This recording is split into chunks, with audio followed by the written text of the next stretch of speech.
Hi hello welcome to post 360. నేను మీ మురళీ రాపల్లి. ముఖ్యంగా చెప్పాలంటే దేశ భాషలందు తెలుగు లెస్స, దాన్ని హిందీతో మార్చేయాలని చూస్తున్నాడు ప్రధానమంత్రి మోడీ. ఈ మార్పు ఎక్కడి నుంచి మొదలైందంటే విద్యా వ్యవస్థ నుంచే మొదలైంది. ఫస్ట్ పీరియాడిక్ టేబుల్ ని స్టడీ నుంచి తీసేశారు, బుక్స్ లోంచి తీసేశారంట. ఆ తర్వాత డావెన్స్ రెవల్యూషనరీని బుక్స్ లోంచి తీసేశారు.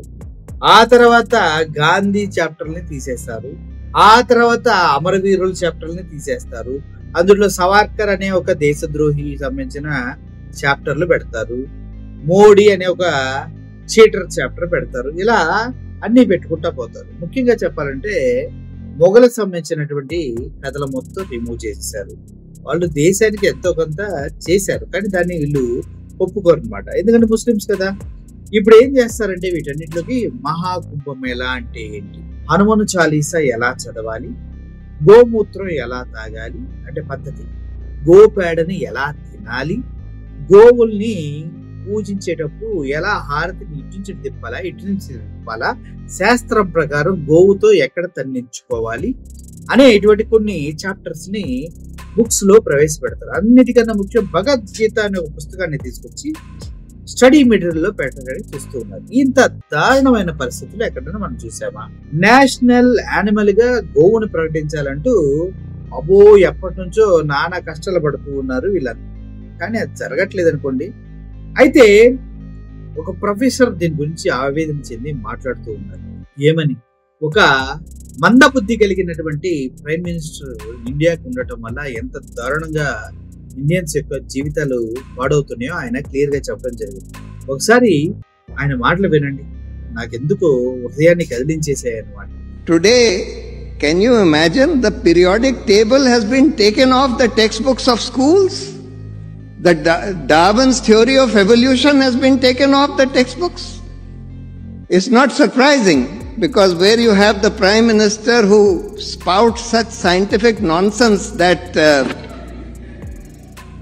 is unimaginable what he says. He says that I saw a fellow who put a vessel on top of a nala which was a dirty drain, and the gas from the drain was fueling his steam making thing.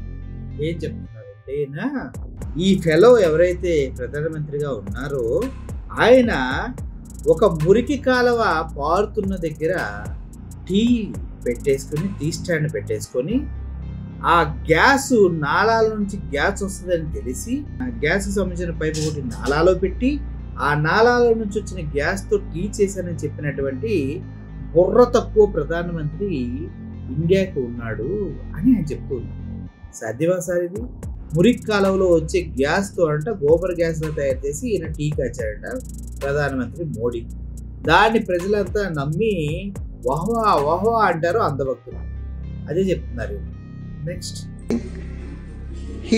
he says that there is no climate change. People have started feeling warmer because their bodies cannot bear it. All kinds of things. He says that I asked the Air Force to bomb Balakot even though there were clouds, because I felt that now in the clouds the radars will not be able to detect our planes.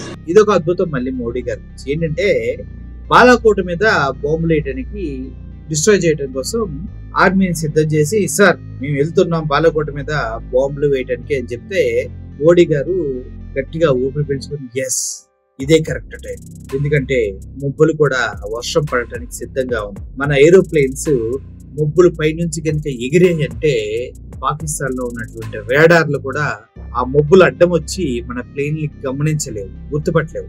So మనం ఇప్పుడే correct గా వెళ్ళాలి అని చెప్పారంట. ఆ బుద్ధిమాలిన నాయకుడే మా great Modi గారు. ఎందుకంటే రేడార్ కి సిగ్నల్ తో పని గాని, మబ్బులు అడ్డం ఉంటే కళ్ళకి కనిపించవు గాని రేడార్ సిగ్నల్ కి కనిపించకపోవడం ఏంద్రా ఎర్రి పప్ప అన్నట్టుగా మనుషులు చాలా మంది అప్పుడు మాట్లాడారు, మళ్ళీ ఇప్పుడు మాట్లాడుతూ ఉన్నారు. అది ద గ్రేట్ మోడీ గారు తన సొంత నోటితో చెప్పినటువంటి అద్భుతమైనటువంటి కథ అన్నమాట. ఇందాక గ్యాస్ కథ కూడా ఆయనే చెప్పారు, బాగుంటుంది, చాలా బాగుంటుంది. So, when you have this kind of a prime minister, obviously there will be a war on science. There is a war on history. The whole Mughal history has been removed from the history textbooks. People like Gandhi, Nehru, etc. are being replaced by Savarkar. Savarkar, who was accused for Gandhi's murder. ఇదే నేను చెప్పాలనుకుంది కూడా.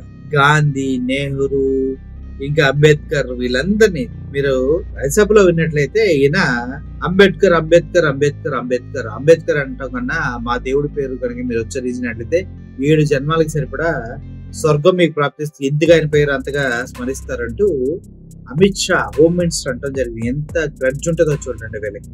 వీళ్ళంతా ఇప్పుడు ఏం చేశారు, గాంధీ, అంబేద్కర్, నెహ్రూ, ఇలా ఎవరైతే దేశ స్వతంత్రం కోసం పోరాడినటువంటి నాయకులు, దేశ ప్రజల కోసం పోరాడిన నాయకులు, సుభాష్ చంద్రబోస్, భగత్ సింగ్, వీళ్ళందరి చాప్టర్లు తుడిచేసి గాంధీ హత్య కేసులో నిందితుడిగా ఉండి చాలా బ్రిటిషర్స్ కాళ్ళు పట్టుకుని క్షమాభిక్ష అడుక్కున్నటువంటి సవార్కర్ భావజాలాన్ని పుస్తకాల్లో పంపిస్తున్నారు.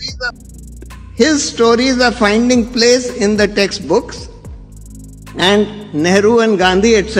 are going out of the textbooks. The chairman of the University Grants Commission is a gentleman who was earlier the vice chancellor of Jawaharlal Nehru University, who famously said that we need to put tanks on the campus of the university in order to instill nationalism among the students. These kind of people have been made head of academic institutions for higher learning. So మనం గతంలో కూడా చూసాం, ఒక కాలేజీలో principal ఆవిడ చేసిన ఘనకార్యాన్ని మనం చూసాం. ఏం చేసింది ఆవిడ?